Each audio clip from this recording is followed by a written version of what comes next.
Maine Mendoza update. Spotted si Maine sa Gentlewoman store sa Central World sa Bangkok, Thailand. At may maswerte pa nga nakapagpa-picture kay Maine.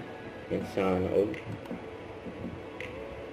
So ito pa, yung kagabi. Yan, kumain sila dyan sa Baantepa Culinary Space. Kasama yung mga Dobergat. Sila may Sukampo. Yan, Ian Red. Saka si Ma'am Alan. Saka si Chami. Yan, namasal sila dyan. Yan, cute pa nga ng pusa. Saka mga food dyan sa Bangkok, Thailand.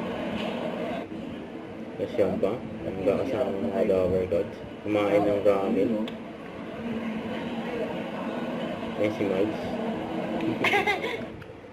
Kasi yung pa nga si Ma'am Alan, no? May Dior na tuk-tuk na tricycle. Ang ganda, oh. Ayan, Baante pa. Din kumain ng mga Dobergats. So we invited you guys to come back to enjoy a little welcome snack and also a little welcome beverage with us as well. So welcome to the kitchen. So for the first one, the drink that you have in front of you there, this one is a fermented tea, and we always serve it with rice. So this rice is coming from Nakhon Pathom province, about an hour and a half away from Bangkok. Ayan yung mga food. Ayan yung mga food sa kinainan. Ayan nila Maine.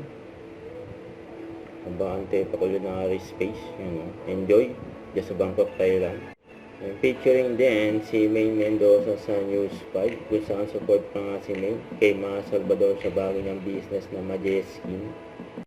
Don't forget to subscribe and click the notification bell for more update. This is Richard the Action Vlog. Stay tuned for more videos. See ya.